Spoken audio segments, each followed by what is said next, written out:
Hey everybody, so today I'm super excited about this video personally because this is something that I've really struggled with in my own life. My husband and I are always traveling. We're in the car so much doing road trips, and it finally came down to we needed to decide healthy habits that work for us so that we're not ruining our progress every time we're traveling or getting in the car for a while. So if you're interested, this video is for you.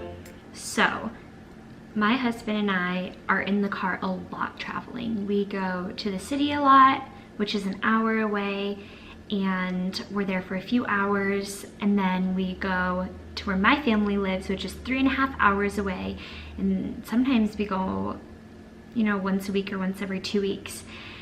And doing road trips, traveling across the country a lot. We are people who just love to travel, and that works for us. But my biggest issue has been the eating part of it, how to set yourself up for success so that you're not stopping at a gas station or fast food, which we didn't really do anyways. The problem with us is we just wouldn't eat, get super hangry, super tired, feel exhausted, and then maybe end up eating something where we didn't feel good, we felt sick, we felt like some of our progress was lost. So in this video, I'm going to give you tips that have really helped me. So first things first, when you leave the house, you want to plan, think in your head, how long are you gonna be gone for?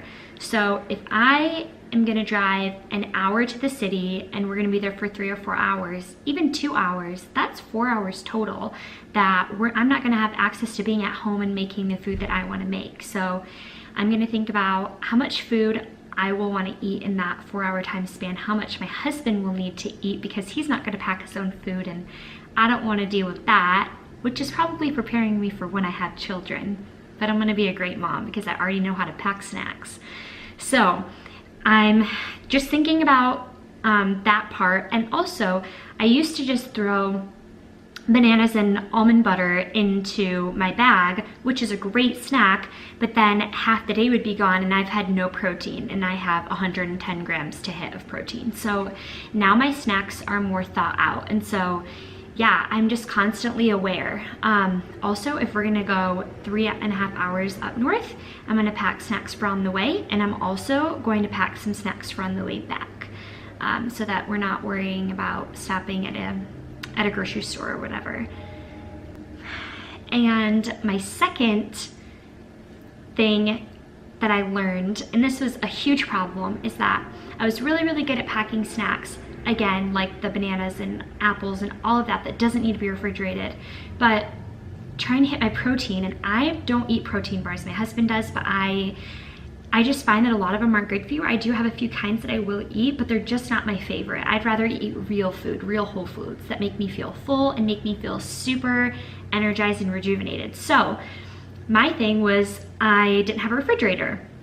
And so I was thinking, okay, I could get a cooler for the car, but that's another thing that I'm literally gonna have to haul up the stairs. We live on the 3rd floor of an apartment, and haul up and down and up and down, and that was not something that I wanted to do. So I used my brain, and I realized I had this Trader Joe's bag. This is probably like $6, and it's insulated.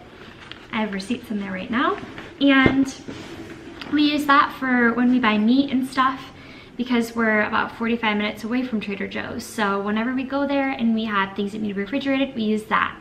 And that is an amazing cooler because I can just put it over my shoulder, bring it downstairs, bring it back up, and it's not this big heavy cooler. So I love that. Throw some ice packs in there or some bags of ice, and you have all of the room and snacks that you will need for your trip. The third thing is, okay, now that I have this cool, nice, handy dandy cooler bag, what should I put in it? So some things that we love to bring that have just been staples for AJ and I, my husband, we do protein shakes.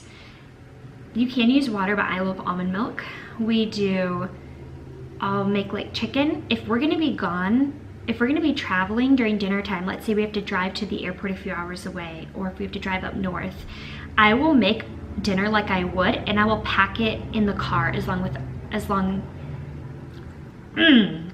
with other snacks so that we are still eating the way that we would at home, but instead of doing it at home, we're eating it in the car. So I've made any dinner and I've packed it up, and it's amazing. You save money, you don't ruin your progress, and then you have more macros to eat snacks. I love eating Cheerios at night. I do Cheerios, maybe some protein granola, some berries, and almond milk. And when we were traveling at night, I'd get super disappointed because I couldn't have my bowl of cereal that I love. Well, now I do. I just pack some Tupperware, put all the dry ingredients in, and then I'll just grab a little blender of milk, throw it in the pack, and I'm all set for my snack whenever I'm ready for it. I'll do canned chicken. I'll make some chicken salad out of Greek yogurt. I'll do, when we've flown before, I literally will make a huge bag of baked carrots and potatoes, and I'll cut them up and put some really yummy seasoning on them. I've eaten those at the airport and during my flights before. And just get creative. Anything that you have at home, pack for in the car. If you aren't gonna have refrigerated space, I love jerky as a protein source. I will pack my husband some protein bars. Yeah, so get creative. When I used to eat dairy, I loved doing like some guacamole, some string cheese, and some lunch meat. That was another thing. We love lunch meat on road trips. Sometimes we'll just bring it and eat it plain. We'll eat it with some crackers and hummus, some crackers and avocado, some crackers or gluten-free pretzels, because I don't eat gluten or dairy. Just get creative. I just want to make a little disclaimer about lunch meat. Lunch meat, depending on what you're buying and where you're buying it from, has a lot of super crappy ingredients that I would never ever tell you to eat. So that is my disclaimer. Know what kind of lunch meat you're buying, know the ingredients. I personally buy lunch meat from the deli section at the grocery store, and my favorite is the peppered turkey breast, and it's Dietz & Watson is the brand that I usually go for, that I've heard the best things about. So yeah, just be aware of lunch meat.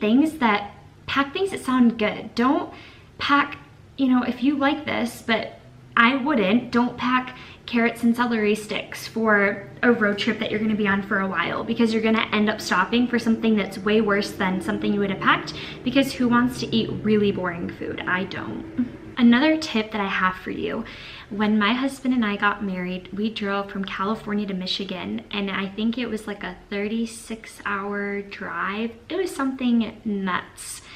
But anyways, we got so bored in the car. We were so bored.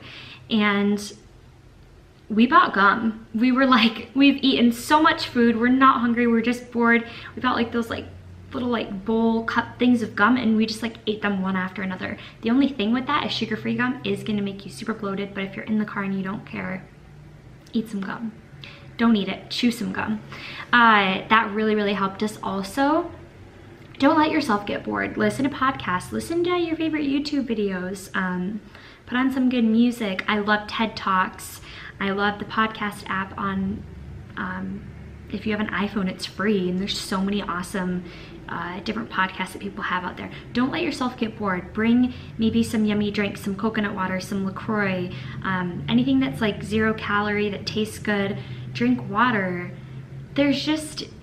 Feel powerful and feel like you're making the choices that you want to make, so you're not living your life in constant regret. That's all that I have for you guys today. I hope that this video was helpful. If any of these tips helped you out, please give this video a thumbs up and don't forget to subscribe. See you next time.